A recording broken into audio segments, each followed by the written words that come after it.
स्मृतिपुराणानामालयं करुणालयं नमामि भगवत्पादं शङ्करं लोकशङ्करं शङ्करं शङ्कराचार्यं केशवं बादरायणं सूत्रभाष्य कृतौ वन्दे भगवन्तौ पुनः पुनः ईश्वरो गुरुरात्मेति मूर्तिभेदविभागिने व्योमवद्व्याप्तदेहाय दक्षिणामूर्तये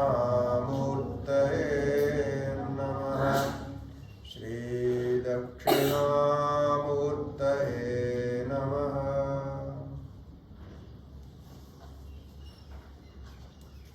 श्री गुरुभ्यो नमः। हरि ओम। नमो नारायण।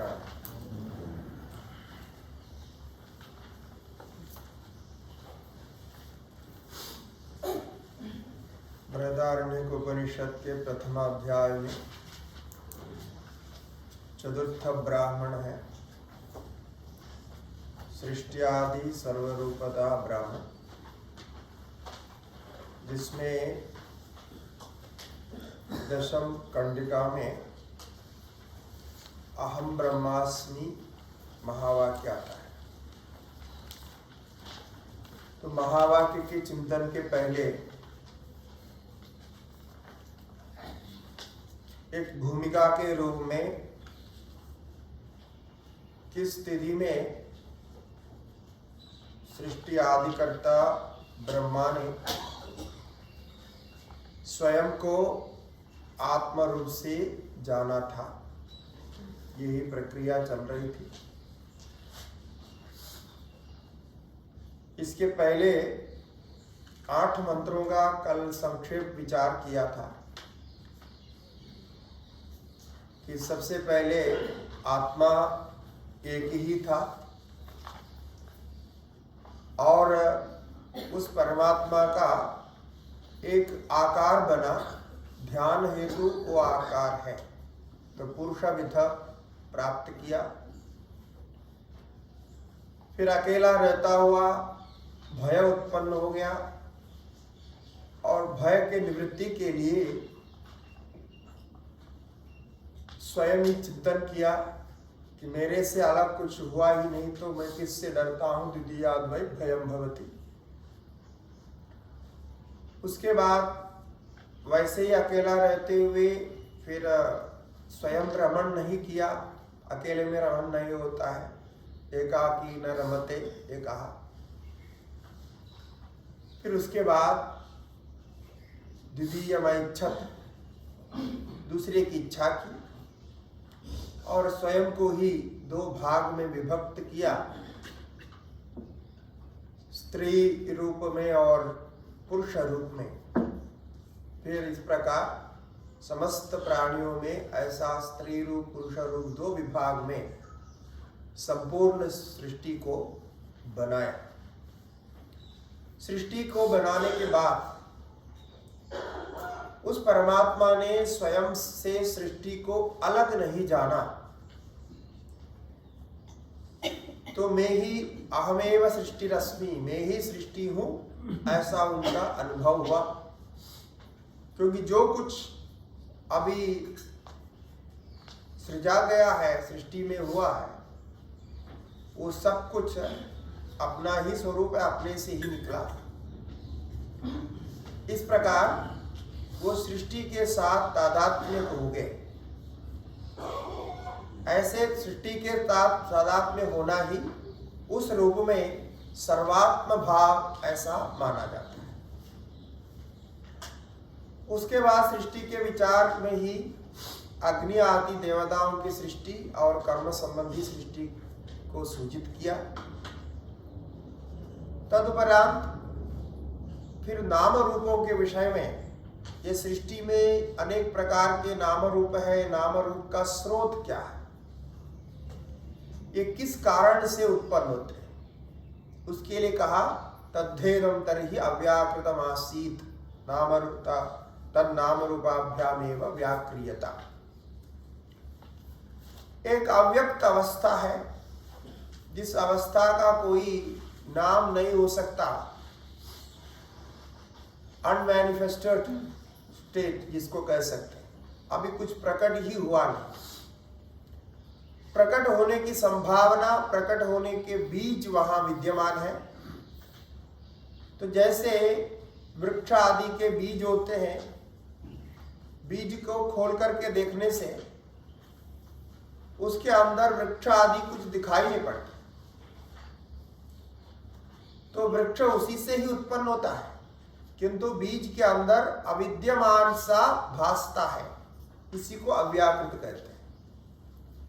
अभी उसमें परिणाम होकर के बीज से ही वृक्ष उत्पन्न होना है आगे।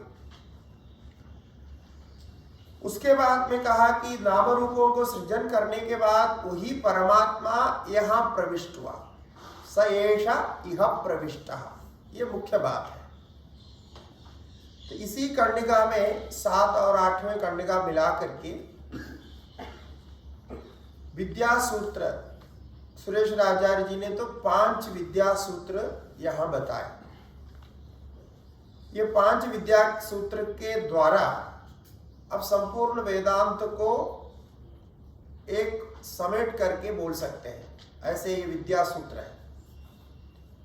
तो उसमें प्रथम यही है, अव्याकृत तद्धेदम तर्हि अव्याकृतमासीत्, ये प्रथम है।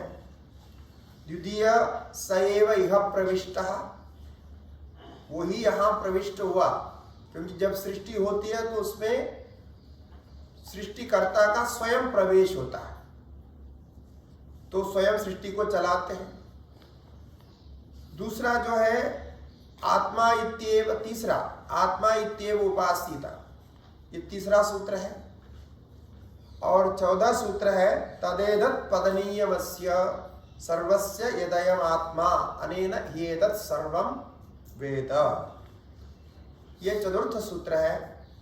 और अंतिम 5वां सूत्र है उस आत्मा को जानने का संकेत, ये आत्मा को प्राप्त करना चाहिए। पदनीयमस्य कहा, कैसे प्राप्त करना चाहिए? सर्वरूप से प्राप्त करना चाहिए।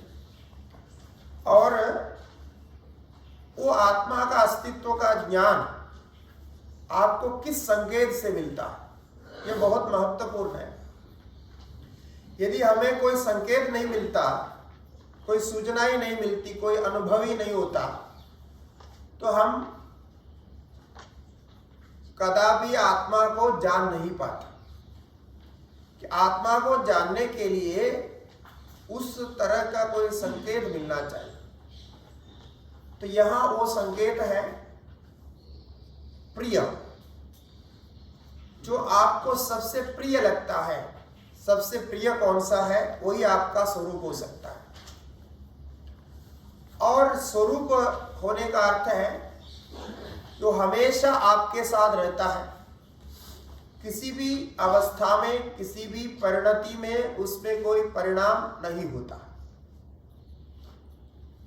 यही स्वरूप का अर्थ है। इसलिए पुत्रात् प्रेयः सर्वस्मात् प्रेयः एक, कि वो पुत्र से भी प्रिय है, वित्त से भी प्रिय है, और सभी से वो प्रिय होता है। जितने भी आपके शरीर आदि हैं, इनसे सबसे अधिक प्रिय आत्मा ही होती है। इसीलिए आत्मा ही आपका स्वरूप होना चाहिए। इस प्रकार आत्मा का लक्षण के द्वारा उसको जानने का सूत्र भी बताया। ऐसे 5 सूत्र इसमें है। इसमें इसको विद्या सूत्र कहते हैं, और आत्मा इत्येव उपासिता, ये मुख्य सूत्र इसको माना जाता है।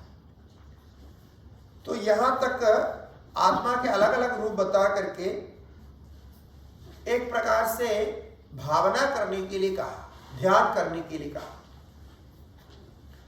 ये तत्त्वमसि आदि वाक्य में भी कोई भी महावाक्य होता है, महावाक्य के प्रसंग जहां भी आते हैं, उपनिषद सीधा सीधा कभी भी महावाक्य में नहीं जाते हैं, ऐसा दिखता है। उसके पहले आपकी भावना को विश्वव्यापक बनाने के लिए सृष्टि आदि के वर्णन करके उसी में ध्यान लगाने के लिए आपको प्रेरित करता है। पहले तत्वमसी प्रकरण जब हम देखते हैं, तत्वमसी प्रकरण में छांदोग्य उपनिषद के 6ठ अध्याय तत्वमसी प्रकरण आता है। उसके पहले 5वां अध्याय में अंत में वैश्वानर विद्या, वैश्वानर विद्या में भी यही उपासना है। स्वयं को सर्वव्यापक रूप से मान करके जो भक्षण कर रहा है वो स्वयं नहीं, सभी के माध्यम से भक्षण हो रहा है, ऐसी उपासना करने के लिए वहां का पंचाग्नि उपासना भी उसके पहले है और वैश्वानर उपासना। भगवान भाष्यकार 6ठ अध्याय के उद्बोधकाल में लिखते हैं,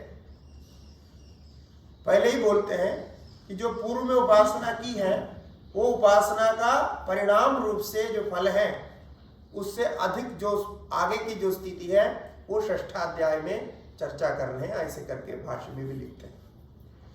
इसी प्रकार आप ऐतरेयोपनिषद देखेंगे तो ऐतरेयोपनिषद में प्रज्ञानम ब्रह्म जो महावाक्य है वो अंतिम में ही आता है, उसके पहले सृष्टि का और सबका वर्णन है, ये होने के बाद आता है। ऐसे ही मांडुक्य उपनिषद में भी है, तो मांडुक्य उपनिषद में भी अवस्था त्रय को लेकर के वर्णन किया और उसके बाद अयम आत्मा ब्रह्म ये वहां प्रकरण आता है। ओमकार को लेके वहां पहले बोलते हैं और उसके बाद अयम आत्मा ब्रह्म महावाक्य और फिर उसके साथ वर्णन करते हैं। तो ये एक प्रक्रिया है। इसका क्या महत्व है कि पहले आपके अनुभव को स्वयं जानने के लिए आपके जो मन है ना, मन को उस भावना तक पहुंचाना जरूरी है। हमारे यहां एक आश्चर्य की बात है, हमारे यहां परमात्मा से ब्रह्म से कोई प्रयोजन नहीं होता, कुछ सिद्ध नहीं होता, क्योंकि ब्रह्म तो परमात्मा सर्वात्मा रूप में, अकर्ता भोक्ता आदि रूप में, अत्यंत उदासीन भाव में हमेशा ही विद्यमान है। वो अज्ञान काल में भी ज्ञान काल में ही वैसे वैसे विद्यमान है, कोई अंदर नहीं होता। आप अज्ञान से जब कार्य करते हैं तभी ब्रह्म ही प्रेरणा देता है, और बाद में जब ज्ञान प्राप्त करके कार्य करते हैं तब भी वही देता है। सबको ही प्रेरणा दे रहे हैं, वो पहले से वैसे के वैसे विद्यमान, कोई लेता नहीं, कुछ करता नहीं। हमारे यहां ब्रह्म के ज्ञान से प्रयोजन होता है, ब्रह्म से प्रयोजन नहीं होता। ब्रह्म कोई प्रयोजन को अलग से सिद्ध नहीं करता, किंतु ब्रह्म का जो ज्ञान है, परमात्मा का जो ज्ञान है, ब्रह्माकार वृत्ति, उस वृत्ति से अज्ञान का नाश होता है। ये ध्यान देना चाहिए। वेदांत में कभी क्या है कि हम ब्रह्म को सर्वोत्तम मानने से ब्रह्म से ही सब कुछ होता है ऐसा हम सोचते हैं। सत्य यह है कि ब्रह्म से कुछ नहीं होता, क्योंकि ब्रह्म में धर्माधर्म नहीं है, कर्ता कर्ता नहीं है, अच्छा बुरा नहीं है, कुछ भी नहीं है। तो आप मोक्ष चाहते हैं तो मोक्ष तो पहले से ब्रह्म का स्वरूप है, मोक्ष कहां से ब्रह्म उत्पन्न करेगा? और अज्ञान अवस्था वो ब्रह्म उत्पन्न नहीं कर सकता, क्योंकि अज्ञान ब्रह्म में आ ही नहीं सकता, स्वरूपता उसमें नहीं हो सकता। तो ब्रह्म में कोई क्रिया नहीं होती, पुरुषार्थ भी ब्रह्म से प्राप्त नहीं होता, किंतु ब्रह्म संबंधी ज्ञान से उसके विपरीत जो अज्ञान है उसकी निवृत्ति होती है। अभी इसी के बारे में हम बात देखेंगे। ये इसमें अंदर है, थोड़ा अंदर है। अंदर क्या है? अब तक ब्रह्म प्राप्त होने पर भी प्राप्त क्यों नहीं था?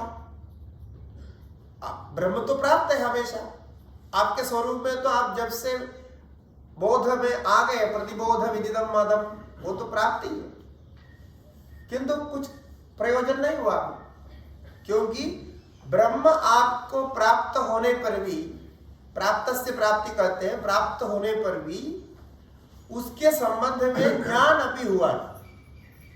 ज्ञान नहीं होने से उसके संबंध में जो अज्ञान हो गया, उस अज्ञान की निवृत्ति नहीं होती। ज्ञान अज्ञान का ये नियम है। जिस विषय का अज्ञान होता है उसी विषय का ज्ञान होने पर उस अज्ञान की निवृत्ति होती है। इतना ही ज्ञान अज्ञान का संबंध है, बाकी कोई संबंध नहीं ज्ञान अज्ञान के साथ।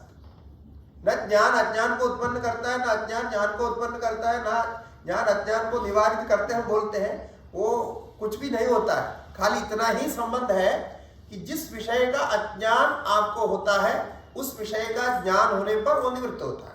यदि विवर्त में है तो अधिष्ठान के ज्ञान से, अन्यथा है तो सामान्य कोई भी वस्तु का ज्ञान है, वो नाम रूपादि ज्ञान जो भी होगा उससे होता है। हमारे यहाँ ब्रह्म होने पर भी ब्रह्म का अज्ञान है। ब्रह्म का अज्ञान रहने से वो जीव भाव को प्राप्त हुआ था। ब्रह्म का अज्ञान की निवृत्ति ब्रह्म के ज्ञान से ही होता है, ब्रह्म से नहीं होता। इसलिए मैं इसमें जोर दे के बोल रहा हूं, जो आगे का प्रसंग है इसमें कंफ्यूजन इसी में होता है कि जब हम पहले से ही ब्रह्म हैं, कई लोग बोलते हैं ना वेदांत सुनने के बाद, जब हम पहले से ही ब्रह्म हैं, हम सब कुछ पहले से ही प्राप्त है, तो हमें करना क्या है? तो जब प्राप्ति है तो क्या है? बोलते हैं ना प्राप्तस्य प्राप्ति विमुक्तस्य विमुच्यते, पहले भी वो मुक्त है फिर मुक्त होता है। ऐसे बोलते समय लोग समझते नहीं, वो सीधा ही करते हैं। ब्रह्म तो आत्मा तो कभी भी आपको छोड़ के गया ही नहीं, वो छोड़ के जा भी नहीं सकते। यदि आप छोड़ना चाहे तो भी छोड़ नहीं सकते, ऐसी स्थिति वो आपके साथ ही रहे। आप चाहे नहीं हमको आत्मा नहीं चाहिए, आप तो भगवान को छोड़ सकते हैं, ईश्वर को छोड़ सकते हैं, पूजा पाठ छोड़ सकते हैं, सब कुछ छोड़ सकते हैं। अब छोड़ा भी है हमने, लेकिन आत्मा को नहीं छोड़ सकते, परमात्मा को नहीं छोड़ सकते। तो इस प्रकार आपको नित्य प्राप्त ही है, वो उसमें उस प्राप्त जो परमात्मा में कोई भेद भी नहीं। वो स्त्री को भी, पुरुष को भी, बाल को भी, बच्चे को भी, बड़े को भी, बुढ़े को भी, कोई जाति पाति वर्ण व्यवस्था कुछ भी नहीं है, वहां सबको प्राप्त है। और केवल मनुष्य को ऐसा नहीं, सारे कीड़े पतंगे सबको वो प्राप्त है। जिसके जिसके दिमाग में है वो प्राप्त है, और जिसका दिमाग नहीं है, जो जड़ है, उसको भी प्राप्त है। अंदर इतना ही है, उस विषय में अज्ञान था, उस अज्ञान की निवृत्ति हम ज्ञान से करते हैं। अब प्रश्न होता है कि वो जो ब्रह्माकार वृत्ति रूप ब्रह्मज्ञान, ब्रह्मज्ञान का क्या अर्थ है? ब्रह्माकार वृत्ति, यही इसका अर्थ है। ब्रह्मज्ञान को ब्रह्म नहीं समझना। ब्रह्मज्ञान माने ब्रह्मणः ज्ञानम, ब्रह्म का ज्ञान, वो उसमें षष्ठी का संबंध है, यानी उसका ज्ञान, जैसा घट का ज्ञान, टेबल का ज्ञान, पत्थर का ज्ञान, मकान का ज्ञान, ऐसा जो ज्ञान है ऐसा ही ज्ञान है वो, उसमें कोई अंतर नहीं। किंतु उस ज्ञान में ब्रह्म विषय बना हुआ है, इसके कारण उसको व्यापक रूप से लेना पड़ता है। आपको वर्तमान स्थिति में जो जो ज्ञान हो रहा है उसका विषय सारे परिच्छिन्न होने से आपको उस ज्ञान को प्राप्त करना सरल होता है, क्योंकि परिच्छिन्न विषय को जल्दी मन पकड़ सकता है। आपके मन में परिच्छिन्न विषयों को पकड़ने का अभ्यास वर्तमान है। अपरिच्छिन्न विषय को पकड़ने का अभ्यास आपको नहीं है। आपको नहीं है मतलब आपके मन को नहीं, ठीक है, आपके मन को वो है नहीं, तो आप मन को एक ट्रेनिंग देना पड़ेगा। किसका? अपरिच्छिन्न विषय को पकड़ने का ट्रेनिंग देना पड़ेगा। नहीं देना पड़ेगा, ट्रेनिंग के बिना तो पकड़ेगा नहीं, वो पता ही नहीं ना उसको कैसे पकड़ना है इसको। इसलिए तो बोलते हैं हमको समझ में नहीं आता। समझ में नहीं आता मतलब मन में पकड़ नहीं पाता, उसको ट्रेनिंग नहीं हुआ। तो मन को ट्रेनिंग देने के लिए ब्रह्माकार वृत्ति हमको बनाना है, ब्रह्मज्ञान लाना है। उस मन को उस व्यापकता की ट्रेनिंग देने के लिए, उसको विषय रूप से पकड़ने का ट्रेनिंग देने के लिए ये उपासनाएं बताई जाती है।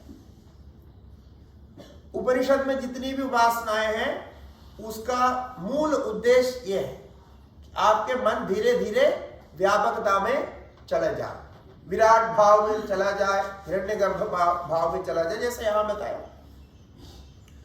तो उसके लिए आकाश रूप से भी आत्मा की उपासना होती है। आकाश आत्मा कहा, तैतरीय में भी कहा। तो आकाश के साथ तादात्म्य करके भी उसकी उपासना होती है। एक बृहदारण्यक में भी आगे भी है, छांदोग्य उपनिषद में आकाशो वै नाम रूपयो इत्यादि करके उसमें भी है, उसको ब्रह्म रूप से कहा गया, आकाश शब्द का प्रयोग किया। तो अब क्या है कि आकाश शब्द का प्रयोग करने पर जो विराट, हिरण्यगर्भ, अव्याकृत इत्यादि का चिंतन नहीं कर सकता है, ये शब्द और प्रत्यय जिनके लिए बिल्कुल नया नया है, वो लोग भी आकाश के बारे में सोच सकते हैं। क्योंकि आकाश को हम भौतिक मानते हैं और आकाश के बारे में थोड़ी बहुत जानकारी भी हमें है। आज जैसे हम स्कूल कॉलेज से थोड़ा अध्ययन करके समझते हैं आकाश क्या चीज है, स्पेस क्या है, ऐसे ही पहले जमाने में भी आकाश के बारे में सामान्य ज्ञान होता था सबको। इसीलिए आकाश रूप वृत्ति बनाना जो प्राथमिक अधिकारी है, अभ्यासी है, उनके लिए सरल होता है। तो वहीं से उपासना शुरू होती है। अभी देखिए यहाँ जो क्रम से उपासनाएं बताई, ये ब्रह्माकार वृत्ति में मन को ले जाने का अभ्यास रूप है। इससे सीधा कोई फल नहीं है। जो तत्त फल बताया वो तो मिलेगा आपको, लेकिन ब्रह्म ज्ञान के साथ इसका संबंध है ब्रह्माकार वृत्ति से।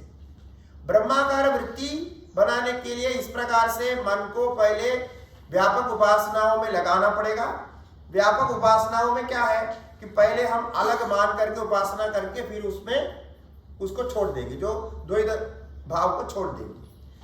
और वहां तक भी ले जाने के लिए पहले आपको सगुण उपासनाएं चाहिए। सगुण उपासनाओं का गुण सहित चिंतन करेंगे, मन को उसमें एकाग्र करेंगे। फिर उसी प्रकार उसको साकार उपासना भी उसके पहले चाहिए, फिर कर्म भी चाहिए, सब कुछ चाहिए। ये सब कुछ मन को धीरे धीरे एकाग्र करके यहां लाने के लिए है। तब जाकर के हम कहते हैं ब्रह्म ज्ञान प्राप्त हो गया, ऐसा कहते हैं। तो ब्रह्म ज्ञान प्राप्त हो गया ये कहने का अर्थ है कि ब्रह्म प्राप्त नहीं हुआ, फिर क्या प्राप्त हुआ? ब्रह्म ज्ञान प्राप्त हुआ। ब्रह्म ज्ञान प्राप्त हुआ इसका स्पष्ट अर्थ है ब्रह्माकार वृत्ति मन में आ गई। तब जो है आप ब्रह्म का अनुभव करने का अधिकारी बन गए। जैसे ही ब्रह्माकार वृत्ति मन में आती है, वो ब्रह्माकार वृत्ति का जो अनुभव बोध रूप में होने से, वो व्यापक रूप में होने से, आप शरीर आदि से ऊपर उठने से, मन से परे होने से आपके अंदर जो चेतना है उसका अनुभव का पहचान वहां होगा। ये ब्रह्माकार वृत्ति सीधा ही मोक्ष नहीं है। ब्रह्माकार वृत्ति भी एक वृत्ति है, मनोवृत्ति है। इसका विषय ब्रह्म है, इसलिए इसको ब्रह्माकार वृत्ति ब्रह्म ज्ञान कहते हैं। ये मोक्ष नहीं है, ये मोक्ष का साक्षात साधन है। उस स्थिति में हम वहां लक्षणावृत्ति ऐसा एक टेक्निकल टर्म यूज करते हैं। अर्थात जो ब्रह्माकार वृत्ति में पहुंचने के बाद जिस चेतनता का अनुभव मन में प्रकट होता है, वो चेतनता ब्रह्म ही है, मेरा स्वरूप, ऐसा जान लेते हैं। ये है इसकी प्रक्रिया। इसीलिए ये पहले जो उपासनाएं बताई ये बताए। अब आपको वहां तक मन को ले जाना है, क्योंकि मन का स्वभाव क्या है? कहीं कुछ रस मिले, रस मिलने से वहां मन चिपक जाता है। ये मन का स्वभाव, ये तो आपको सबको पता है, इसके बारे में कहने की जरूरत है। कहीं कुछ रस का पान होना चाहिए, यानी रस मिलना चाहिए, तब वहां मन अपने आप चिपक जाता है। फिर वहां से आपको हटाना मुश्किल होता है, ऐसा चिपक जाता है। तो रस मिलना चाहिए उसको। अब जब अंदर से रस नहीं मिलता है, उसका अभ्यास आपने नहीं किया, तो वो बाहर से रस प्राप्त कर लेता है, वो बाहर रसों के पीछे जाता है। इसलिए तैत्तरीय उपनिषद में क्या कहा? रसो वै सहा, ऐसा कहा कि कुछ भी आस्वादन आपको होता है उसका नाम रस है। रस मतलब जो द्रव रूप में होता है वही रस है, ऐसा नहीं। लिक्विड होता है वही रस, ऐसा नहीं। जहां से भी जो भी कुछ आपके आस्वादन के विषय में आता है उसको रस कहा जाता है। आनंद का विषय समझिए, रस मतलब आनंद। इसीलिए यहां प्रिय को लिया गया, क्योंकि प्रिय एक रस है, आनंद एक रस है, उसका आस्वादन होता है। यदि उस आनंद के पीछे आप जाएंगे, आनंदमय कोश में जैसा कहा गया, आनंद के पीछे पीछे जाएंगे तो ब्रह्मपुच्छम प्रतिष्ठा, तो आनंदमय को पकड़ करके पीछे जाएंगे तो वहां उसके पृष्ठ भाग में उसका जो अधिष्ठान है, सबस्ट्रैक्टम है, उसके रूप में ब्रह्म मिलेगा, ऐसा कहना चाह रहे हैं। यहां भी वही प्रक्रिया अपनाए, क्योंकि उपनिषद में, समस्त उपनिषद में शब्द जाल अलग अलग होते हैं, लेकिन तात्पर्य में प्रक्रिया एक ही मिलती है। वो आप तत्व समन्वय सूत्र में जैसा ब्रह्म सूत्र में आते हैं, वो अंदर में गत्वा एक में ही पहुंच जाते हैं। तो वहां तो आनंदमय कोश के द्वारा आपको बताया ब्रह्मपुच्छम प्रतिष्ठा, ऐसा बताया। यहां तो प्रिय रूप से आप चिंतन करते जाओ, प्रिय का चिंतन करना सबके लिए सरल है। तो आनंद अभी कहां से आता है, किसके कारण आता है, ये सोचते जाओ तो आत्मा में पहुंचेगा। ये इतना तक आपको उपासना का प्रसंग बताया, ठीक है। ये फिर से मुझे इसलिए बोलना पड़ा क्योंकि ये आगे का जो प्रसंग है उसके साथ आपको सारे अच्छे कनेक्टिविटी आ जाए। क्योंकि जितना हम इसमें मनन करेंगे उतना अच्छा संबंध जुड़ेगा। उसके बाद 9वां मंत्र यहाँ उपनिषद में, पहले हम उपनिषद का मंत्र देखेंगे तात्पर्य देकर के, फिर बाद में जितना अंश में वार्तिक देखना उतना देखेंगे। अब यहां तक करके फिर एक उपोद्घात देते हैं। ये प्रसंग हो गया क्योंकि उपासना का प्रसंग। अब कहते हैं कि लोग में ऐसा कहा जाता है।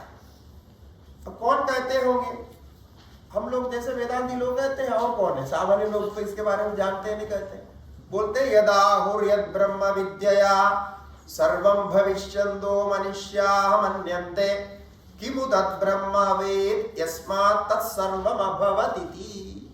ये बहुत सुंदर वाक्य है। कितना मतलब सरल रूप से, सामाजिक रूप से, सार्वजनिक रूप से कहा है। आप देखिए, एक उदाहरण जैसे बोल रहे, इतनी बड़ी बात को सरल बनाने के। कहते हैं यदाहुर, यदाहुर मन बहुत लोग ऐसे कहते हैं, सब जगह कहते हैं, जहां भी आप सत्संग में जाते हैं ऐसा सुनाई पड़ता है। क्या है, ब्रह्म ज्ञान बहुत बड़ी चीज है, ब्रह्म ज्ञान को प्राप्त करो तो सब कुछ प्राप्त हो जाएगा और कुछ प्राप्त करने की जरूरत नहीं। ऐसा बार बार सुनते हैं तो थोड़ा संस्कार पड़ जाता है, तब वो बाकी को त्याग करके ब्रह्म ज्ञान के पीछे लग जाते हैं। कई लोग तो जिंदगी भर सुनते रहने पर भी त्यागने का नहीं होता है, ब्रह्म ज्ञान है तो रहने दो, अच्छी बात है, हम सत्संग में सुन लेंगे, ऐसा सोचते हैं। लेकिन ये सुन के ये संस्कार होगा, क्योंकि ब्रह्म ज्ञान को प्राप्त करना है तो तद विज्ञानार्थम स गुरुमेव अभिगच्छेत्, तो फिर क्या करके जाना पड़ेगा। इसीलिए ये बार बार सुनते हैं यद ब्रह्म विद्या।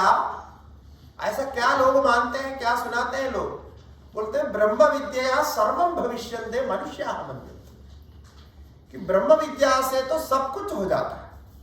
बहुत बड़ी बात है सब कुछ होना।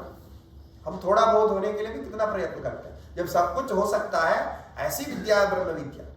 छांदोग्य में भी देखिए ऐसे ही प्रसंग प्रजापति विद्या में आता है, क्योंकि सब जगह पहुंच सकते हैं, ऐसा करके प्रजापति ने घोषणा की ना, एडवर्टाइजमेंट निकाला वो, जैसे हम लोग पामलेट निकालते हैं, ऐसा उन्होंने निकाला कि हमारे पास ऐसी एक विद्या है, उसको यदि कोई प्राप्त करता है तो यथा कामचारो भवति सर्वेषु लोकेषु, ऐसा होगा। उन्होंने बोला सभी लोग में जहां भी आप जाना चाहते हैं आपको यथेष्ट जा सकते हैं, कोई आपको रोकेगा नहीं, पासपोर्ट वीसा किसी की जरूरत नहीं, ऐसा करके उन्होंने घोषणा की। वो क्यों ऐसी घोषणा निकाली, वो जो ब्रह्मा जी जिसने घोषणा निकाली है, यहाँ भी वही ब्रह्मा जी है।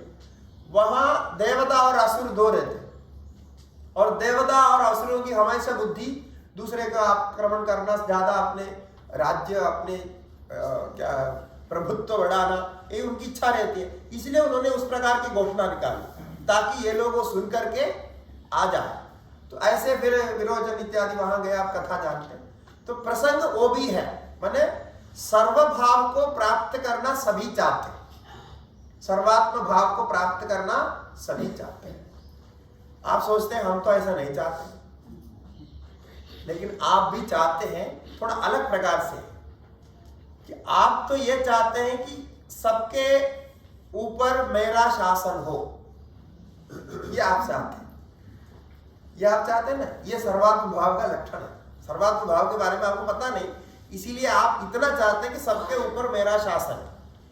अब सबके ऊपर आप शासन करना किस प्रकार से है कि आप सोचते हैं कि मेरी बात सब लोग माने। ये प्रत्येक व्यक्ति की इच्छा रहती है। एक बच्चे का कैसा रहता है, बच्चा भी कुछ कहता है, कुछ करता है, तो उसकी इच्छा रहती है कि मेरी बात मैं कर रहा हूं, दूसरा माने। फिर रोता है ना, यदि आप नहीं मानेंगे तो रोता है, इसका मतलब वो चाहता है। और इस प्रकार से हम सबके ऊपर शासन करना चाहते हैं, तो सबके ऊपर शासन करना हमारा बस का नहीं है ऐसा लगता है, तो पहले हम अपने परिवार में शासन आरंभ करते हैं। ये करता ही है। अब परिवार में लोग नहीं मानते हैं तो आप दुखी होता है, मेरी बात कोई नहीं मानता, ऐसे भाव होता है। तो ये इसका लक्षण है कि आप सर्व के ऊपर शासन करना चाहते हैं। ये शासन से ही ईश्वर बना है। ईश जो धातु है ना, शासनार्थक है। तो ईश्वर का अर्थ शासन करने वाला, इसलिए राजा का नाम भी ईश्वर होता है। तो ईश्वर सबके ऊपर शासन करता है, तो आप भी ये चाहते हैं कि सबके ऊपर शासन करें। ये संभव नहीं है, क्योंकि मनुष्य होता हुआ सबके ऊपर शासन संभव नहीं है। आप अपने परिवार के ऊपर भी शासन नहीं कर पा रहे, तो फिर क्या करना पड़ेगा आपको तपस्या करनी पड़ेगी। तपस्या करेंगे, जैसा जैसा मन एकाग्र होते जाएगा और आत्मा के साथ जितना आप जुड़ते जाएंगे, उतना आपका शासन व्यापक होते जाएगा। ऐसा होता है। तो इसीलिए आपको परिवार के ऊपर भी शासन करना चाहते हैं ना, सभी को समझाना चाहते हैं, सभी को अपने अधीन में रखना चाहते हैं, तो आप अपने स्वधर्म का पालन करिए और तपस्या करिए। तब देखिए आप स्वधर्म का पालन करते हैं, ध्यान करते हैं, जप करते हैं, तपस्या करते हैं, तो आपकी बात मानने लगेगी, क्योंकि ये उसका स्वभाव। फिर धीरे धीरे बाहर भी मानने लगे। जैसे बड़े बड़े संत होते हैं, उनको कितने लोग मानते हैं, हजारों लाखों लोग उनको मानते हैं। तो कैसे होता है कि उनका ईश्वर भाव बढ़ जाता है। जो अष्ट ऐश्वर्य में एक ऐश्वर्य का नाम है ईश्वर भाव। तो ये ईश्वर भाव दिखाता है कि आप सबके ऊपर सभी आपके अधीन हो, ये चाहते हैं। किंतु हम यहां अधीन नहीं बनाते, यहां सभी की आत्मा रूप से आप प्रकट करें। आप सबको प्रेम करेंगे तो सभी आपकी बात मानेंगे। यही तो हंस होता है, सबसे सरल है। आप सभी से प्रेम करो, मधुर बात करो, और कोई कुछ बोलता है तो भी सहन कर लो। इतने गुण आपके अंदर आएगा तो आपको सुनने वाले बहुत मिलेंगे। इसमें तपस्या इतनी जरूरत नहीं। यदि प्रेम करना आ गया तो बिना तपस्या से भी चलेगा, सुनेगा लोग, मानेंगे। तो यहां ऐसा सुनाई पड़ा, ब्रह्म विद्या सर्वम भविष्यन्तो मनुष्या मन्यन्ते। ब्रह्म विद्या का अर्थ मैंने कर दिया अभी, मनुष्या मन्यन्ते। तो मनुष्य ऐसा मानते हैं कि मनुष्य मानते हैं क्या, माने अन्य नहीं मानते। तो सामान्य सभी मनुष्य को यहां लिया गया। यहां अधिकारित्व में सभी मनुष्य को लिया गया है। इस प्रकार वार्तिककार स्पष्ट करते हैं। अर्थात वार्तिककार का यहां कहना है, ये वार्तिक इसमें नहीं दिया है, ये वार्तिककार यहां कहते हैं कि यहां कर्म का विधान नहीं है, और श्रुति ने मनुष्याः इतने ही कहा है ना। अब जैसा कल हमने वार्तिक का लक्षण दिया ना, उसी का एक प्रसंग है कि यहां भाष्यकार और वार्तिककार में मतभेद है। यानी भाष्यकार जितना नहीं कहा उतना वार्तिककार इधर जोड़ देते हैं। भाष्यकार कहते हैं कि मनुष्याः शब्द से, ये जानना चाहिए, मनुष्याः शब्द से त्रैवर्णिकों को ही लेना चाहिए, नहीं उसमें भी ब्राह्मणों को ही लेना चाहिए, ऐसा भाष्यकार कहते हैं। किंतु वार्तिककार कहते हैं ऐसा नहीं। जो मनुष्य है, सर्वसामान्य मनुष्य है, वो सारे ब्रह्म विद्या के अधिकारी हो सकते हैं। कर्म के जो अधिकारी नहीं है वही ब्रह्म विद्या के अधिकारी है, ये तो सिद्ध है। ये तो आपने ही सिद्ध किया कि कर्म के जो अधिकारी नहीं है, कर्म का अधिकारी तो छोड़ करके ब्रह्म विद्या का अधिकारित्व होता है। तो जब कर्म के अधिकारित्व में वर्ण व्यवस्था है, तो आप उस वर्ण व्यवस्था को ब्रह्म विद्या का अधिकारित्व में क्यों ला रहे हैं? फिर वहां स्त्री पुरुष का भेद क्यों कर रहे हैं? अलग अलग भेद क्यों कर रहे हैं, ये वार्तिकार यहाँ कर, इसीलिए वार्तिकार से ये हमको प्रमाण मिलता है, नहीं तो पता नहीं चलेगा। वार्तिकार यहाँ बहुत विस्तार से कहते हैं कि दृष्टार्थो वा विद्याया मनुष्य ग्रहणम कृतम। मैं संक्षेप में बोलता हूं कि ये जो मनुष्य ग्रहण यहाँ कहा, इसका अर्थ है ये जो ब्रह्म ज्ञान है, ब्रह्म ज्ञान अदृष्ट फल वाला नहीं, ये दृष्ट फल वाला। ये दृष्ट फल अदृष्ट फल तो आप समझते होंगे।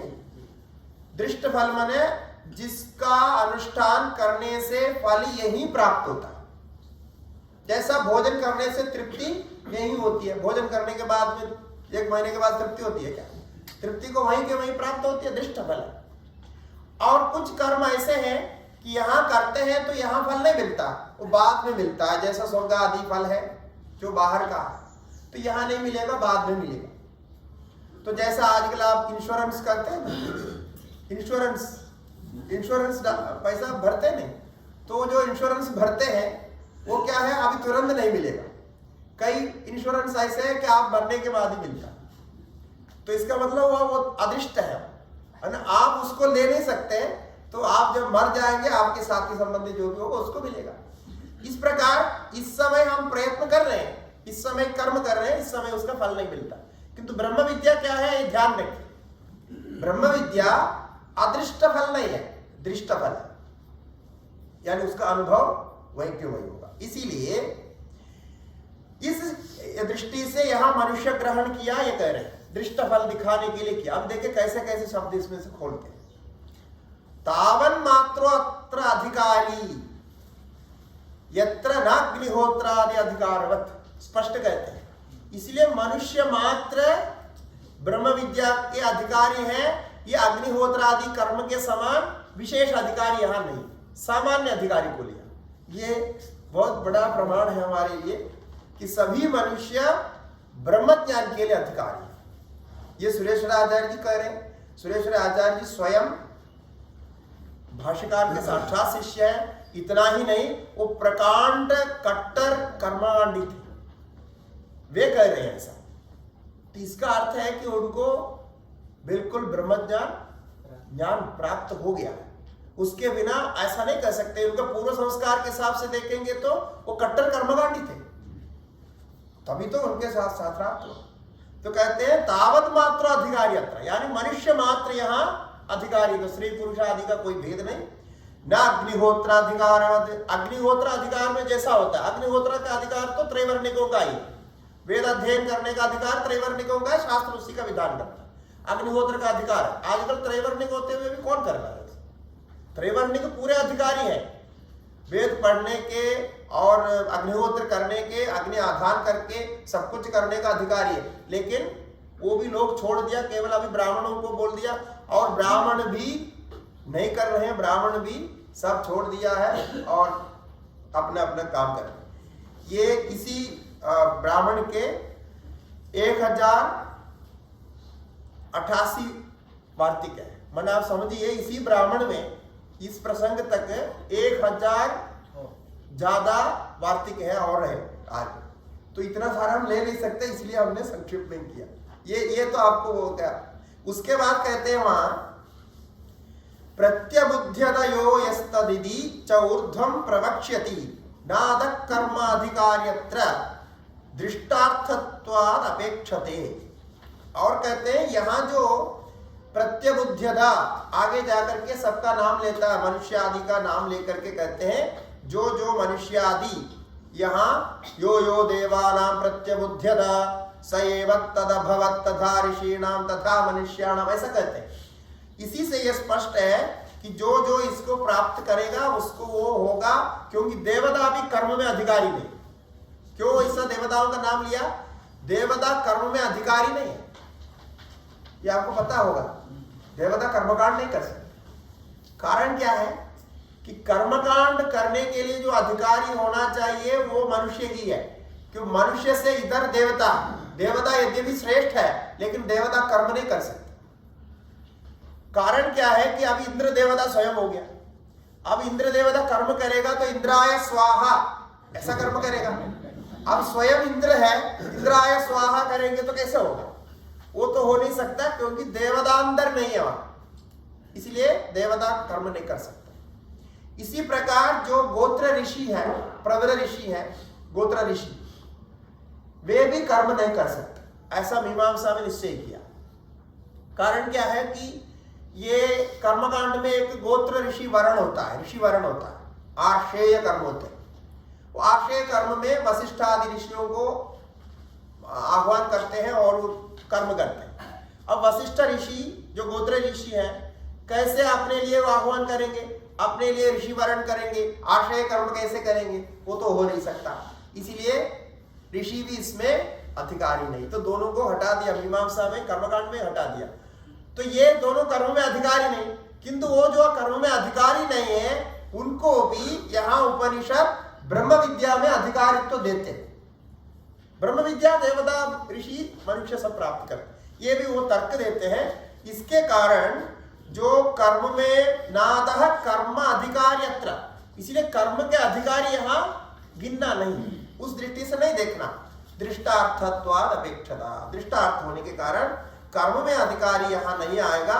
तो मनुष्य शब्द से इतनी सारी व्याख्या की, और भी पूर्व पक्ष बहुत लंबा चौड़ा वहां दिया है, आप देखना चाहते हैं देख सकते हैं, ये पक्का ज्ञान इधर बताया। तो मनुष्य शब्द से मनुष्य सामान्य को लेना। तो किमु तद ब्रह्मावेद, वो ब्रह्म क्या जाना। अब यहां जो ब्रह्म शब्द प्रयोग किया, ये ब्रह्म विद्या के अधिकारी ब्रह्म है, ऐसा ब्रह्म है। अब ये ब्रह्म शब्द ही प्रयोग करें, क्योंकि ब्रह्म शब्द कई जगह अलग अलग अर्थ में प्रयोग होता है।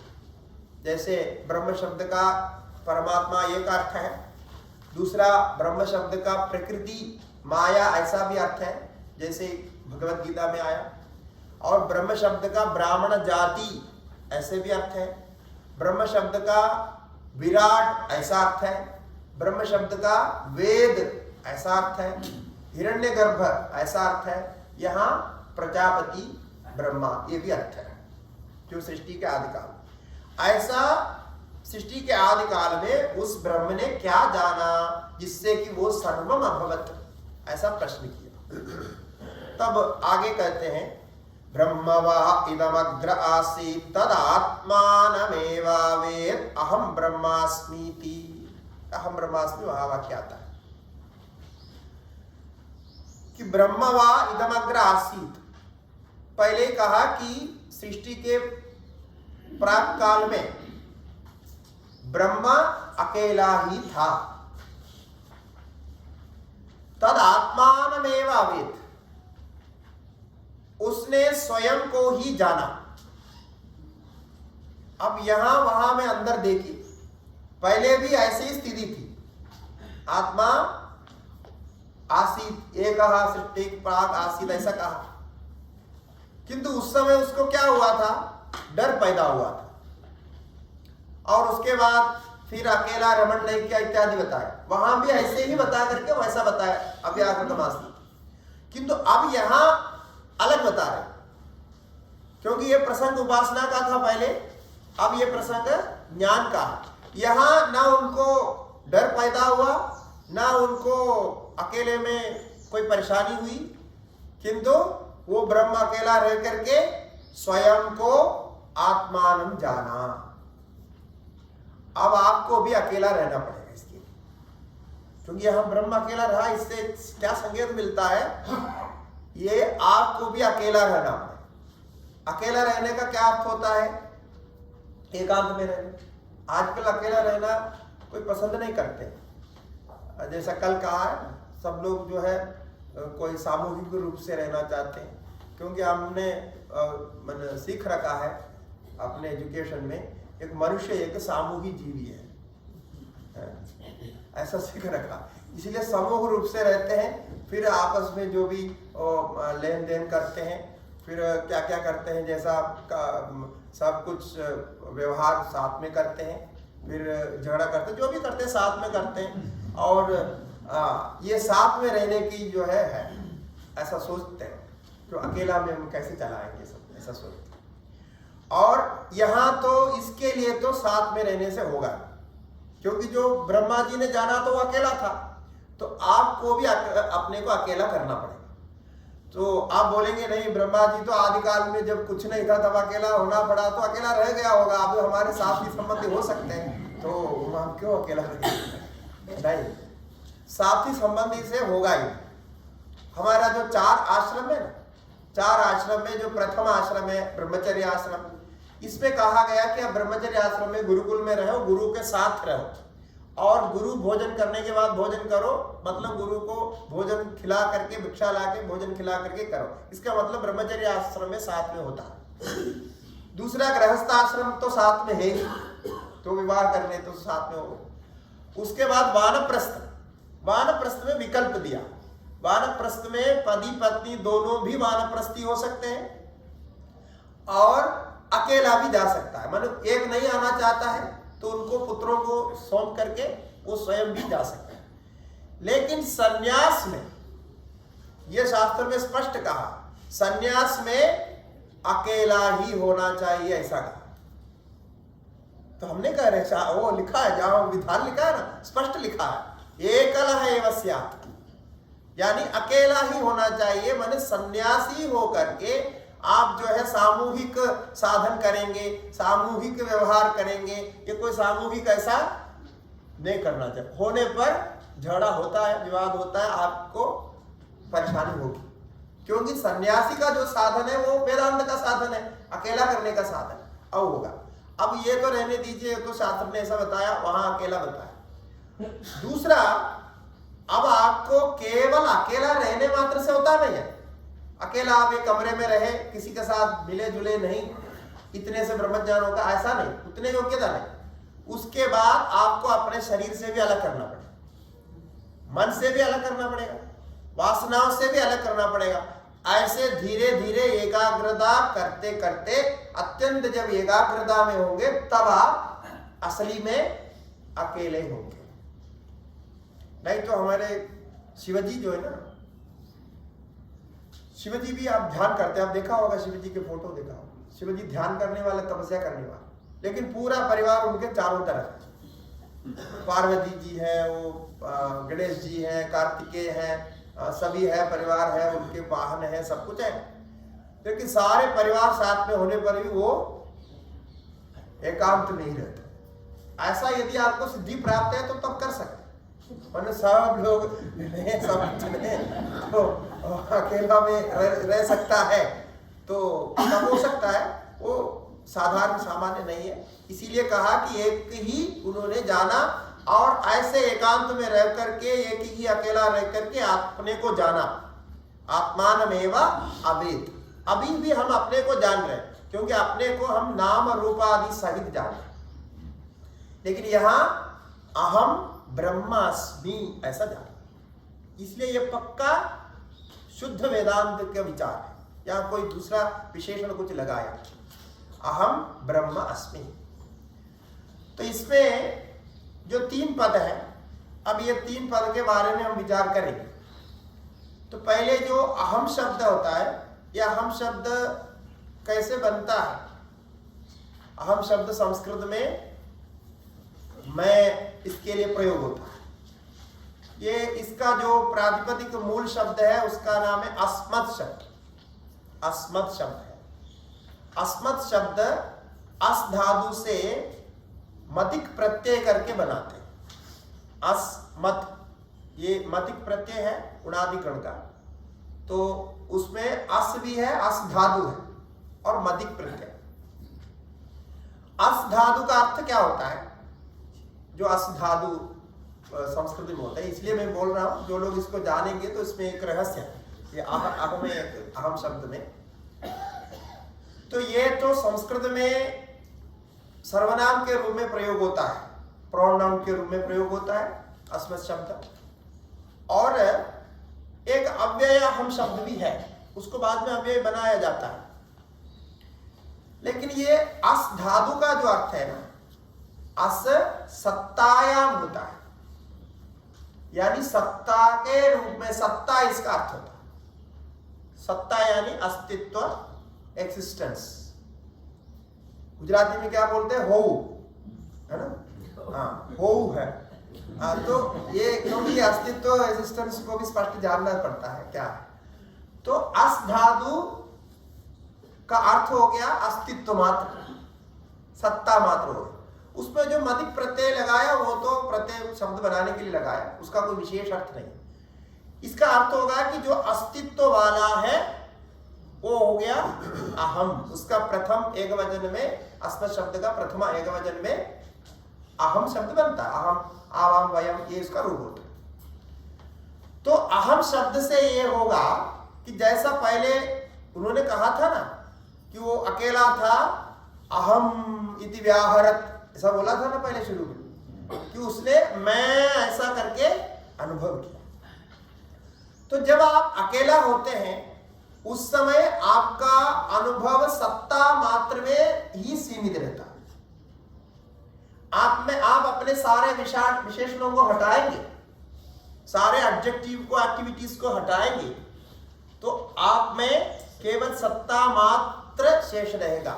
साधारण शब्द में कहा जाए तो आप जीवित रहेंगे, बस इतना ही, जिंदा है बस।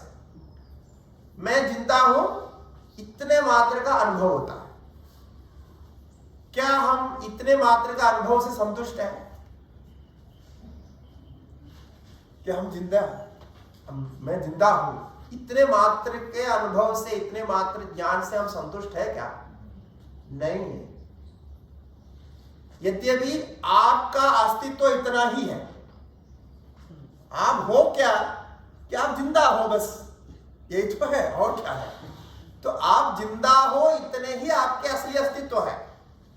इसीलिए उसमें अहम शब्द का प्रयोग करते हैं। तो अहम शब्द का अर्थ जान करके यदि हम अहम अहम का उच्चारण करेंगे ना, आपको कोई और साधन करने की आवश्यकता नहीं। आप मैं ही बोलते रहिए, लेकिन उसका असली अर्थ जान के बोलिए कि ये मेरे सत्ता को सूचित करता है, मैं जीवित हूं, ये इसमें प्रतिभाषित होता है कि मैं ऐसा कहने पर मैं सत्तावान हूं, यह अर्थ होता है। तो कितना बड़ा ध्यान है, देखिए हम कितने माला जप कर सकते हैं यदि ऐसा करेंगे तो, क्योंकि अहम अहम का बहुत प्रयोग करते हैं।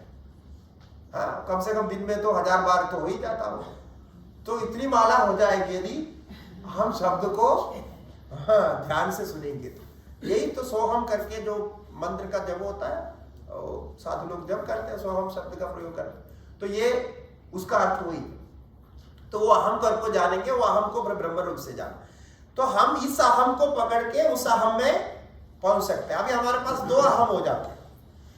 एक अहम ऐसा है कि जो केवल अस्तित्व में नहीं रहता है, और केवल अस्तित्व से संतुष्ट नहीं रहता है, उसको हमेशा विशेषण की आवश्यकता है। ऐसा एक अहम है जो अहम अभी हमारे वर्तमान में चल रहा, वो अकेला नहीं रहता है। अकेला में तो बहुत मुश्किल होता है, वो रह नहीं सकता। वो हमेशा विशेषण लगाता, मैं हूं, मैं मनुष्य हूं, मैं स्त्री हूं, मैं पुरुष हूं, मैं ऐसा हूं, मैं वैसा हूं, ये सारा जोड़ते जाता है विशेषण। दूसरा अहम है जो अभी यहां कह रहे हैं, जो दूसरा अहम है वो ब्रह्म भाव में ब्रह्म का ही विशेषण लगाता, दूसरे का विशेषण नहीं लगाता। इसलिए सोहम में भी ऐसे ही है, वह तत्व मैं हूं ऐसा। और यहां भी ये ब्रह्म शब्द विशेषण है अहम का। अहम हो गया सत्ता, ये आपके अनुभव में है, विद्यमान है, ये कहीं बाहर से लाना नहीं पड़ता, क्योंकि आप अपने को जिंदा मानते हैं, जीवित मानते हैं, इतने ही इसके लिए प्रमाण है, और कोई प्रमाण आवश्यकता नहीं, जिंदा है। उसमें ब्रह्म शब्द को विशेषण लगा है। अहम शब्द ब्रह्म का विशेषण नहीं है, ब्रह्म शब्द अहम का विशेषण है। यानी विशेष कौन है? अहम है, क्योंकि ब्रह्म का भी अनुभव नहीं है। जो अनुभव, जिसका अनुभव नहीं है उसको कैसे अविशेष बना सकते? विशेष जो पहले से अनुभव है, सब्जेक्ट। सब्जेक्ट कौन है? वो पहले से जो अनुभूत है वही हो सकता है। तो मैं ही सबसे पहले सब्जेक्ट बनाऊं। इस प्रकार उन्होंने अहम शब्द से जान लिया। ठीक है, अहम शब्द का अर्थ किया हो। दूसरा हमारे पास शब्द है ब्रह्म शब्द। इसमें जो विशेषण लगा, इसको बहुत ध्यान से सुनना, यही इसकी प्रक्रिया। तो जो अहम का अनुभव था वो परिच्छिन्न है कि अपरिच्छिन्न है, ये संशय भी हमको नहीं है कि हम परिच्छिन्न रूप से ही हमको जान रहे थे। यानी हम अपनी सत्ता को जब मानते हैं शरीर आदि के साथ जोड़ के मानने के साथ, जो पहला हम है, जो अभी हमारा चल रहा है, जो चलायमान माने व्यवहार में जो हम है, वो अपने को परिच्छिन्न जानता है। परिच्छिन्न जानता है, इसीलिए उसको बदलने के लिए विशेषण की जरूरत है। नहीं तो ब्रह्म शब्द की भी कोई आवश्यकता नहीं वेदांत में। वेदांत में ब्रह्म शब्द की कोई आवश्यकता नहीं, क्योंकि ब्रह्म वो तो केवल आपको समझाना था। क्या समझाना था? ब्रह्म शब्द बना करके आपको समझा रहे कि आप अपने को जो छोटा मानते हो, जानते हो, वो नहीं, आप बहुत व्यापक हो। तो ये शब्द भी ऐसे बनता है। ब्रह्म शब्द ब्रह्म वृद्धौ एक धातु है। ब्रह्मी धातु वृद्धि अर्थ में होता है। वृद्धि माने व्याप्ति, बहुत बड़ा, द ग्रेटेस्ट जो हम बोलते हैं, उसको वृद्धि शब्द से लिया गया। अत्यंत बृहत, और उसमें प्रत्यय आदि लगते हैं, मनिन प्रत्यय लगते हैं, मनिन का नकार को आकार होता है, इत्यादि होता है। वो होकर के ब्रह्मन ऐसा प्रातिपदिक बनता है। प्रथम एकवचन में ब्रह्मा बनता है। इस शब्द का इतना ही अर्थ है, सबसे बड़ा, और कोई अर्थ नहीं है इसका। इसका अर्थ है बृहत्तम, अर्थात जिससे और व्यापक नहीं हो सकता। बृहत्तमत्वात् ब्रह्मा, ऐसे भाष्यकार अर्थ करते हैं। तो सबसे बृहत इतना ही अर्थ है। ये क्यों कहा कि इसमें आपको सबसे बृहत को पहले नहीं पकड़ना है। पहले किसको पकड़ना है? अहम को पकड़ना है। क्योंकि अहम को पकड़े बिना यदि आप ब्रह्म को पकड़ेंगे, तब क्या हो जाएगा कि ब्रह्म विशेष्य बन जाएगा। फिर आप उसका विशेषण ढूंढे। एक गलती ये होगी। दूसरी गलती ये होगी, जब पहले आप ब्रह्म शब्द का भी विचार करेंगे तो ब्रह्म को आप आपसे अलग मानेंगे, क्योंकि ब्रह्म ऑब्जेक्ट बन जाए। ये दूसरी गलती होगी, और यही गलती हम वेदांत में निरंतर करते हैं। हम ब्रह्म को जानने के प्रयास करते रहते हैं, तो उसका मतलब ब्रह्म को आपने ऑब्जेक्ट बना दिया। इसका निराकरण करते हैं, ब्रह्म का भी ऑब्जेक्ट नहीं बन सकता। इसको स्पष्ट निराकरण करते हैं। तो अब इसलिए क्या करना है? पहले अहम का ही विचार करना। ये मनन की प्रक्रिया बता रहा, बहुत प्रैक्टिकल। मनन करते समय आप कहीं सब कैसे मनन शुरू करना। पहले अहम को पकड़ो, फिर अहम के अंदर का जो अनुभव है, जिसका जो अर्थ है, उसको मन में स्थिर करो, उसमें निष्ठा प्राप्त करो। निरंतर उसके चिंतन करते हैं। मैं हूं मतलब ये है, मैं हूं मतलब सत्ता है, मेरे से अलग बाकी सब मेरा विशेषण है। तो विशेषण जो बाहर आपको डिग्री लगाते हैं वही विशेषण नहीं है। विशेषण तो ये शरीर भी आपके लिए विशेषण है, मन भी विशेषण है, बुद्धि विशेषण है, अहंकार विशेषण है, आपका जो कुछ आपका है, आप साधक है ये भी विशेषण है, आप वेदांती है ये भी विशेषण है, आप सन्यासी है ये भी विशेषण है।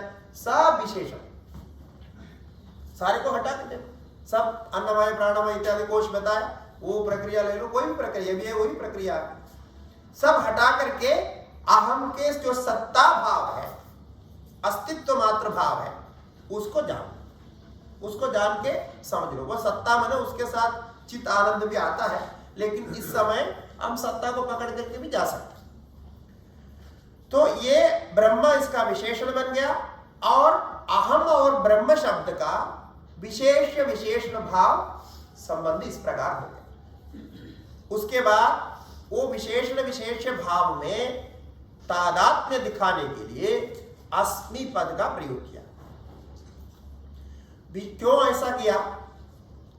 क्योंकि देखिए, इसका भी एक रहस्य है। यह अस्मि पद यहां प्रयोग न करने से गलत कैसा होता है। क्यों अस्मि पद का प्रयोग किया? व्याकरण दृष्टि से यहां अहम कर्ता है, तो अहम कर्ता उत्तम पुरुष है, उत्तम पुरुष में अस्मि शब्द का प्रयोग होता है। ये तो व्याकरण दृष्टि हो, इसलिए अस्मि बोलना चाहिए, अस्मि नहीं बोल सकते। यहां ऐसा है कि विशेषण विशेष्य भाव, हमारे व्यवहार में जो विशेषण विशेष्य भाव है, इसमें एक समस्या, जैसा ये मेरी पुस्तक है, ये मेरी पुस्तक है, मैं पुस्तक वाला हूं, ये दो प्रयोग हो सकता है। जैसा ये मैं पुस्तक हाथ में रखूं तो मैं क्या हो गया, पुस्तक वाला हो गया, और पुस्तक इधर बाहर रख के बोलेंगे तो ये मेरी पुस्तक है, ऐसा बोलेंगे, ठीक है। अब इसमें सब्जेक्ट कौन हूं, मैं, यहां भी सब्जेक्ट अहम है, यहां भी मैं, पुस्तक बाहर है, तो बाहर का जो पुस्तक विशेषण है, यह हो गया विशेषण। इस विशेषण रूप पुस्तक को आपने विशेष्य के साथ जोड़ा, दोनों के साथ जोड़ा। समस्त व्यवहार हमारा ऐसा चलता है, किंतु वहां क्या है कि मैं पुस्तक हूं, ऐसा नहीं होता। हाँ, मैं किताब वाला हूं, पुस्तक वाला हूं, ऐसा तो होता है, वो वाला लगता है, वो वाला का अर्थ बाद में बताऊंगा। यहां विशेषण जो लगता है, वो विशेषण आपसे अलग ही रह जाता है, कभी आप नहीं होते। आप जितने भी विशेषण लगाते हैं, सारे विशेषण ऐसा, देखिए कितना अद्भुत है। हाँ, आप जो है शरीर को अपना मानते हैं, शरीर भी आपके लिए विशेषण, मैंने कहा। तो जो शरीर जो विशेषण है, तो शरीर हूं आप कहते हैं क्या, मैं हूं कहते हैं, लेकिन मैं शरीर हूं ये वस्तुतः हम कहते नहीं है, वो हमारा समझ ऐसा है, वो तो भ्रम के कारण है, गलती के कारण है। ये शरीर भी हमारे लिए विशेषण है, विशेषण होने से शरीर को हम ऑब्जेक्टिफाई कर सकते हैं, यानी विषयीभूत कर सकते हैं, विषय कर सकते हैं। ये कभी एक नहीं होता। इसलिए कहा कि युष्मदस्मत् प्रत्ययो गोचरयो हो, विषय विषयणो हो, तम प्रकाशवत् विरुद्ध स्वभावयो हो, इतरेतर भाव अनुभवत्तो सिद्धाया तद्धर्माणामपि सुतराम इतरेतर भाव अनुपपत्ति। ये जो वाक्य है, ये इस तरह से यहां जोड़ते, कभी विशेषण विशेषण नहीं बनता। तो जब हम व्याकरण आदि सीखे हैं, न्याय शास्त्र का अध्ययन करते हैं, न्याय शास्त्रियों को यही जाकर के न्याय शास्त्री फंस जाते हैं। जो न्याय का अध्ययन मात्र करते हैं ना, उनको यहां समझ में नहीं आता कि ब्रह्म को विशेषण बनाया और उसके बाद बोलता है कि मैं ब्रह्म हूं। ऐसा कैसे होता है? क्योंकि विशेषण विशेष दोनों अलग ही होता है। यत्र तत्र आप देखिए, विशेषण विशेष अलग ही है, कभी एक नहीं होता।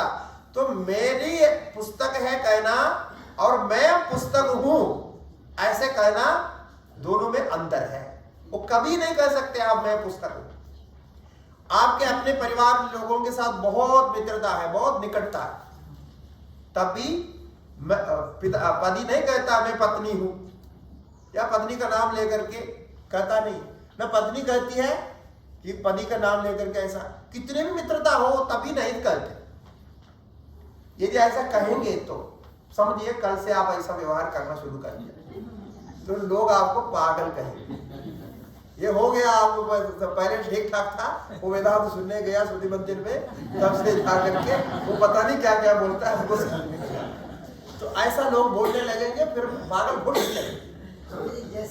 जैसे बोलते हैं कि मैं पुत्र वाला हूँ नहीं बोलेगा, मैं पिता हूँ बोलेगा। हाँ जी, हाँ जी। तो उसमें वो उस विषय पर आ रहा हूँ। सब ये दोनों मिला रहे, तो पहले अलग अलग वाला हो गया, वो हो जाता है, उसका पितृत्व लेता। तो अब क्या है कि ये दोनों को मिलाना नहीं है, ये नियम बना हुआ, और ये नियम बिल्कुल शास्त्रीय ढंग से, व्याकरण की दृष्टि से, व्यवहार की दृष्टि से 100% सही है, और आपको ऐसा ही करना चाहिए। और वेदांत ही ऐसा हिम्मत करता है इसको तोड़ने को। वेदांत कहता है ऐसा नहीं, हम विशेषण को भी विशेषणत्व के अंश को छोड़ करके एक करते हैं, तभी जाकर के यहां देवता आत्मा स्वयं देव में ही हूं। अहम सूर्यश्च भवम, अहम, ये बोला ना वामदेव ऋषि ने कि मैं सूर्य यही आता है आगे, तो मैं सूर्य बनाऊं, चंद्र बनाऊं, सब कुछ मैं ही बनाऊं, ऐसा वो अनुभव करता है। ये युक्ति से समझ नहीं आता, क्योंकि युक्ति विशेषण विशेष की प्रक्रिया से ही चलती है। युक्ति यहां बंद हो जाती है, हम विशेषण को कैसे विशेष के साथ एक करेंगे। तो अब विशेषण को विशेष के साथ एक करने के लिए अब हमारा उस विषय में आता है। विशेषण को विशेषण के साथ एक करना है। अभी हम पुस्तक के उदाहरण को पहले समझें। तो इसमें दो वाक्य हमने प्रयोग किया। एक क्या है कि यह मेरी पुस्तक है, तो उसमें स्पष्ट है कि आप पुस्तक आपके है कि आपके साथ पुस्तक का संबंध बना, तो यह पुस्तक विषय है, आप पुस्तक को जानने वाले रखने वाले विषयी है, विशेषण विशेष संबंध। किंतु मैं जब पुस्तक वाला हूं ऐसा बोलता है, मैं पुस्तक वाला हूं, पहले मैं क्या बोला था, मेरी पुस्तक। ये दोनों का अर्थ एक ही है, लेकिन पुस्तक वाले में यह समझ में आता है। मैं पुस्तक वाला हूं ऐसा बोलने पर क्या अंदर हुआ? अब बोलिए कि टेक्निकली यह अंदर हुआ कि जो पुस्तक था उस पुस्तक को आपने और निकट कर दिया, इसलिए मैंने उठा करके दिखाया आपको। ये इधर रहने से मैं पुस्तक वाला हूं नहीं बोल सकता। ये पुस्तक को जब मैं ऐसा रखूंगा तब आप भी बोलेंगे ये आदमी पुस्तक वाला है। जैसा मैं चश्मा पहना हूं तो आप बोलेंगे ये चश्मा वाला है। जैकेट पहना हूं तो जैकेट वाला है बोलेंगे। जैकेट को उतार के बाहर रखने से जैकेट वाला होता है क्या? तो आप ये व्यवहार करते हैं कि नहीं करते? दोनों में कितना आश्चर्य है, देखिए इसमें सारा अद्भुत रहस्य बैठा हुआ। कितना थोड़ी सी अंतर है, लेकिन वो बहुत अंदर है वो। अच्छा, ये जब निकट आ जाता है ना, मतलब आप अपने साथ उसको जोड़ देते हैं, तो उसमें आप तादात्म्य करते हैं, तादात्म्य का प्रयोग होता है। आप ही नहीं होते, दूसरा देखने वाला भी ऐसा करता है कि चश्मा नीचे रखने पर ये चश्मा वाला है, ऐसा प्रयोग नहीं होता। लेकिन चश्मा को वही विशेषण है, वही चश्मा है, उसमें कोई अंदर नहीं हुआ। वही चश्मा को जब आपने शरीर के साथ मिला दिया तो देखने वाला आपके शरीर के साथ उस चश्मा को अभेद कर देता है और ये चश्मा पकड़ के बैठा हुआ व्यक्ति है ऐसा मान लेता है। यद्यपि वास्तविक तादाद में नहीं होता है, वहां मान्यता प्राप्त तादाद में, माने सो कॉल्ड आइडेंटिफिकेशन, तब होता है। तब जाकर के ये दोनों एक हो गया, फिर ये व्यवहार भी होगा वो व्यवहार भी होगा, दोनों होगा, दोनों सही माना जाता है, गलत नहीं माना जाता। लेकिन यहां वो भी नहीं। यहां क्या है कि ये जो विशेषण हम बना रहे हैं, अच्छा ये आपको स्पष्ट समझ में आएगा ना कैसा कहते हैं? अच्छा, स्वामी जी पिता के बारे में बोला, वो भी बोल देता हूं, वो भी अच्छा है, बहुत इंटरेस्टिंग है उसमें कि अभी पिता जो है पितृत्व होता है, पुत्र तो उससे अलग है। पुत्र के साथ पिता का कोई संबंध है क्या? कोई संबंध है? अब कोई संबंध नहीं है। कारण क्या है कि पिता तो पुत्र को उत्पन्न तो किया, उत्पन्न करने के लिए वो यंत्र जैसा काम किया, क्योंकि आजकल यंत्र से भी उत्पन्न कर रहे हैं, तो एक मिशन का काम किया है उन्होंने। जो यंत्र में आजकल हो रहा है वही वो नेचुरली करता है, तो वो हो गया। उतना होने से उन्होंने उत्पन्न कर दिया और गर्भाधान कर दिया और गर्भ में बच्चा पैदा हो गया, उत्पन्न होकर बाहर आया। पिता के साथ ऐसा उससे अधिक कोई संबंध इसका नहीं है। क्यों नहीं है? शरीर का आकार आदि का तो है, वो उसके बीज के कारण उसके है, लेकिन मन इसका पूरा अलग बनता है। बुद्धि अलग बनती है, अहंकार अलग बनता है, सब कुछ अलग बनता है, इंद्रियां अलग, सब कुछ अलग है। उनमें से किसी के साथ पिता का तादात्म्य नहीं होता। माने बच्चे का जो आंख है वो मेरी आंख है ऐसा कहता है क्या? नहीं कहता। वो अपना दे दिया, कर्म किया, उसके बाद बच्चा पैदा हो गया, तब भी वो पूरा पूरा अलग है, बुद्धि आदि के साथ संबंध नहीं। और बुद्धि आदि जो सूक्ष्म शरीर है उसको ही हम क्या मानते हैं? व्यक्ति मानते हैं। केवल शरीर को व्यक्ति नहीं मानते हैं, फिर किसको मानते हैं? जो उसके अंदर सूक्ष्म शरीर है वही तो व्यक्ति है। पर्सनालिटी मैंने क्या है? उसके अंदर जो व्यक्तित्व है, जो सूक्ष्म शरीर है। और वो सूक्ष्म शरीर किसने दिया? पिता ने दिया क्या? नहीं दिया। वो तो पिता भी कहता है कि ये इसका मन मेरा मन जैसा है नहीं, मैं तो अच्छा सोचता हूं, वो तो दूसरा सोचता है। अभी कितने सारे पिता होंगे ऐसे अनुभव, वो तो है ही नहीं। इसलिए पिता भी पक्का मानता है कि ये मन हमारा नहीं है, मन उसका है। तो अलग हुआ कि नहीं हुआ? इस दृष्टि से मैं अलग बोल रहा हूं, तो दृष्टि अलग है। बाकी वो पिता जो है पुत्र को पैदा किया, उसको शरीर दिया, तो प्रकृति का नियम है पिता माता दोनों मिलकर के वो जब तक स्वयं खाने पीने और अपने पैर पर खड़े होने वाला ना बने तब तक उसको संभालना है। आपको आप थोड़ा ज्यादा संभालते हैं, उतना जरूरत नहीं, खाली उनको खाने पीने की व्यवस्था करने और पढ़ाई लिखे तक की आपको संभालने की ड्यूटी है। आप फिर अपने मोह के कारण संभालते रहते हैं जिंदगी भर, वो तो आपकी गलती है। तो ये कहाँ दिखाई पड़ता है? पशु पक्षी में आप देखिए, तो पशु पक्षी जितने करते हैं ना उतना ही आपको भी करना है। पशु पक्षी क्या करते हैं, कोई पक्षी अंडा वगैरह देते हैं तो अंडा होगा, फिर उससे पक्षी निकलेगा, उसके बाद उसको जन्म देगा, जन्म देने का बाहर आएगा, बाहर आने के बाद जो स्वयं वो पक्षी उठ करके अपने आप खाना ढूंढ करके सब व्यवस्था करने के जितने उम्र नहीं होगा, जितना समय नहीं लगेगा, उतने समय तक ही वो माता उसको खिलाती है, सब कुछ करती है।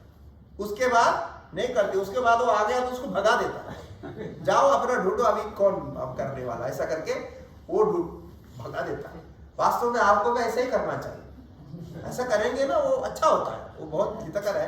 हाँ, तो ये रहने दीजिए। अब ऐसे होने पर भी सबसे अलग है, ऐसा होने पर भी बाद में वो अपने में पितृत्व मानता है। अब यहाँ जो पितृत्व पिता माना अपने को, वो किसको लेकर के माना? वो व्यक्ति को लेकर के नहीं, वो व्यक्ति का जो जन्म देने वाली जो क्रिया, पितृत्व, पैतृक जो पितृत्व है, जन्म देने वाली क्रिया के साथ संबंध करके होता है। यानी वो जन्म देने वाले क्रिया किसने किया, उसको पितृत्व पिता बोलेंगे ना, बायोलॉजिकल फादर तो वही होता है जो उसने जन्म दिया। तो जन्म देने वाली क्रिया करने के कारण उसको पिता मान लिया और उसको वो मान के बैठा हुआ है। अब जन्म देने का काम कितने समय में किया था उन्होंने? वो तो जो लोग आप जन्म देते मालूम है ना, कुछ समय में होता है, एक क्षण के लिए होता है, तो उतने समय में वो जन्म देने का काम कर दिया था। फिर बाद में उसके साथ उस क्रिया को बहुत बड़ा मान के उसके साथ आइडेंटिटी करते हुए बाद में करता है। आप जब जन्म देके, चलो जन्म देने के बाद पालने तक भी रखो, उसको पालने के बाद में आपको वास्तव में पितृत्व अभिमान छोड़ देना चाहिए। जन्म देने की क्रिया हो गई और उसको बड़ा करने की क्रिया हो गई, सब कुछ हो गया, तो ऐसा छोड़ना चाहिए था, लेकिन नहीं करते। वो पितृत्व लेकर के क्रिया को लेकर आइडेंटिफिकेशन करते, जो एक क्षण के लिए था, बाद में कुछ भी संबंध नहीं। देखिए वो है पितृत्व। इस प्रकार मातृत्व आती है, तो ये भी क्रिया के साथ आइडेंटिफिकेशन है, जो है ही नहीं। अब पुस्तक कम से कम हमारे पास में है, उसके साथ मिला के हम आइडेंटिटी करते तो ठीक है, लेकिन जो चले गया उसके साथ भी जीवन भर आइडेंटिटी करते रहते हैं। इस प्रकार से क्रिया के साथ अध्यास भाष्य में ये सब कहा गया विस्तार से। तो ये जो विशेषण विशेष भाव है, ये विशेषण विशेष भाव ही यहाँ पूरा रहस्य है।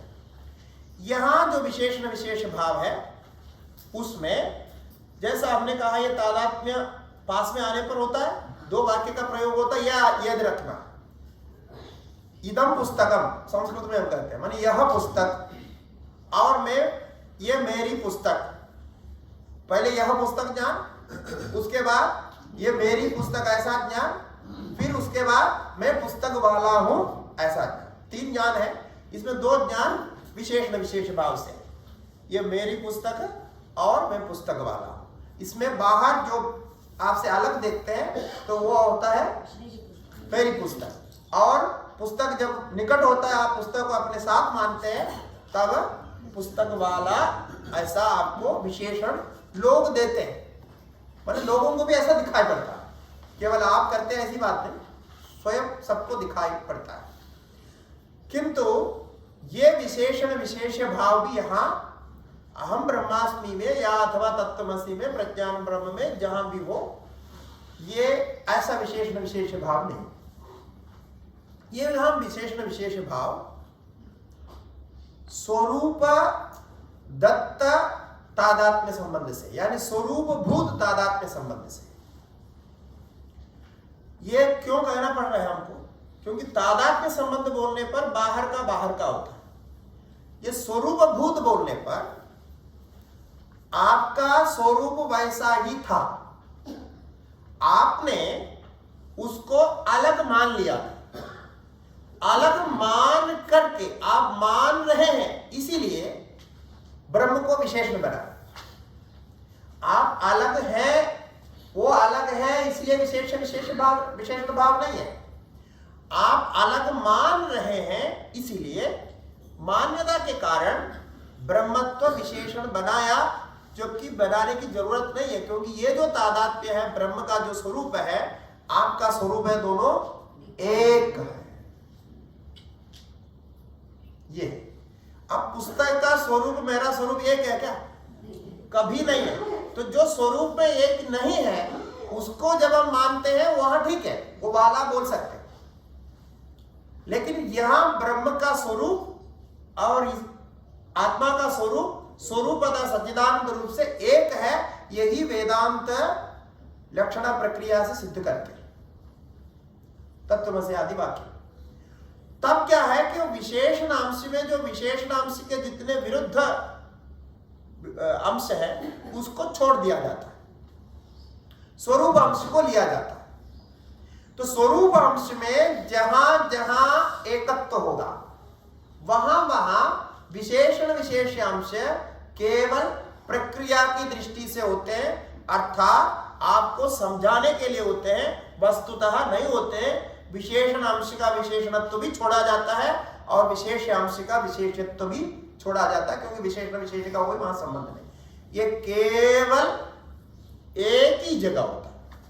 पूरा आप दृष्टांत खोजो, एक ही जगह मिलेगा। ये वेदांत में आत्मा के ज्ञान के विषय में मिलेगा। ठीक है, तो आज यही रखते हैं, समय हो गया। ठीक है, फिर आज कल हम इसी को वार्तिक के साथ विचार।